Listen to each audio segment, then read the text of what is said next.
পুরনো একটা কথা পড়েছিলাম, তা হচ্ছে কানেক্টিভিটি ইজ প্রোডাক্টিভিটি। বর্তমান সময়ে বিষয়টা আরও বেশি মাত্রায় প্র্যাকটিক্যালি আমরা দেখতে পাচ্ছি। আর এই কানেক্টিভিটি স্থাপনের জন্য অন্যতম বড় টুলস হচ্ছে সোশ্যাল নেটওয়ার্কিং সাইট। সামাজিক যোগাযোগ মাধ্যমে আমরা একে অন্যের সঙ্গে কমিউনিকেশন মেনটেন করি, চ্যাটিং করি, আমাদের বিভিন্ন তথ্য আপলোড করি। এসব ব্যাপারে সচেতন থাকাটা খুব গুরুত্বপূর্ণ, কারণ বর্তমান সময়ে আমরা দেখতে পাই অনেকেই আছেন অনেকের রেপুটেশন খারাপ করার জন্য সোশ্যাল নেটওয়ার্কিং সাইটে বিভ্রান্তিমূলক, ভুল, মিথ্যা তথ্য ছড়ায়। এক্ষেত্রে সামাজিক যোগাযোগ মাধ্যম ব্যবহার করার সময় আপনাকে আমাকে সচেতন থাকাটা খুব গুরুত্বপূর্ণ।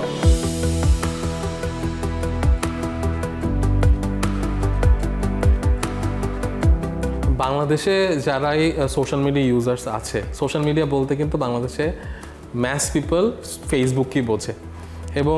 এবং আমি মনে করি যে এই সময়ে আমরা গুগলে যেমন গুগলে সার্চ করে বিভিন্ন জিনিসকে সার্চ করার ট্রাই করি যে এটা কি, এই ব্যক্তিকে, ঠিক ফেসবুকেও কিন্তু আমরা ওইভাবেই ব্যবহার করি। তার মানে এবং আমরা কিন্তু এক ধরনের বিশ্বাস আমাদের ভিতরে কাজ করে যে আসলে এই ব্যক্তির উপস্থিতি অবশ্যই ফেসবুকে কোথাও না কোথাও আছে, এবং তার জীবনযাত্রা, তার লাইফস্টাইল সম্পর্কে আমি ফেসবুকে গিয়ে ধারণা পেতে পারি। আমি দেখেছি যে ফেসবুকে যখন প্রথম ফেসবুক লক যে একটা ফিচার্স তারা নতুন নিয়ে আসলো, তো সেই ক্ষেত্রে কিন্তু আমি দেখলাম যে অনেক মানুষ এই লক ফিচারটা নিয়ে বিরক্তি প্রকাশ করছে যে কেন ফেসবুক লক করে। কারণ আমাদের ভিতরে একটা স্বভাব হচ্ছে যে আমরা মানুষের প্রোফাইল গিয়ে সার্চ করি এবং সেটাকে স্টক করি, আমরা দেখি। এজন্য আমরা প্রোফাইলকে লক করলে আমাদের ভিতরে একটা বিরক্তি কাজ করে।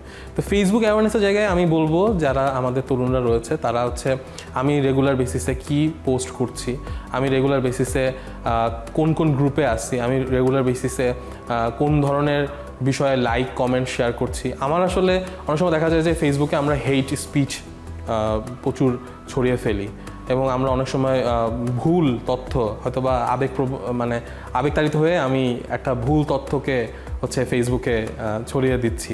আমার একটা শেয়ারের কারণে হয়তো বা কোনো এক পার্টিকুলার ইনফ্লুয়েন্সার বা যার অনেক ফলোয়ার্স আছে এরকম কারো চোখে পড়লো, সেও শেয়ার করলো। সে শেয়ার করার কারণে দেখা যাবে যে এটা ম্যাস পিপলের ভিতরে এমনভাবে হিট করে যেটা পরবর্তীতে অনেক ভয়ের কারণ হয়। ফেসবুক যে কত শক্তিশালী ওয়েপেন সেটা আমরা জুলাই বিদ্রোহেই দেখতে পেয়েছি, যে আসলে ফেসবুক কত বড় ওয়েপেন। একটা গভর্নমেন্টের মতো একটা বড় বিশাল জায়গাতে ফেসবুক কিভাবে আসলে কাজ করছে।